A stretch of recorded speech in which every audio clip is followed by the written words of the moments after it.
হে আল্লাহ, আমাদের রিজিকে হালাল এবং বরকতময় করুন। বাবা, আজ দোকানে আমিও যাব। দোকান ছোট হলেও মন বড় রাখতে হয়। বাবা, আমরা কি বেশি জিনিস আনতে পারবো? ইনশাআল্লাহ বাবা, যখন আল্লাহ চান। চাচা, আপনি বেশি টাকা দিয়ে গেছেন, এটা আপনার। বাবা, তুমি তো ইচ্ছা করলেই রাখতে পারতে। হারাম টাকা রিজিকে বরকত আনে না।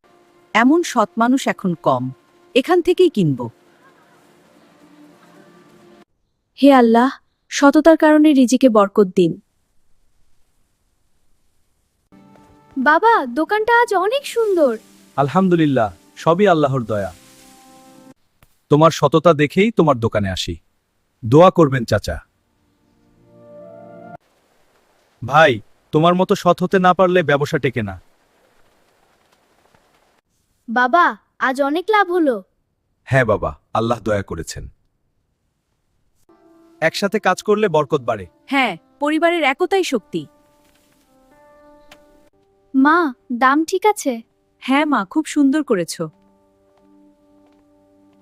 আল্লাহ বরকত দিন তোমার দোকানে। আমিন। আপনারা দোয়া করবেন। আল্লাহ বরকত দিন তোমার দোকানে। রিজিক ভাগ করলে কখনো কমে না। আল্লাহ আরো বাড়িয়ে দেবেন ইনশাআল্লাহ।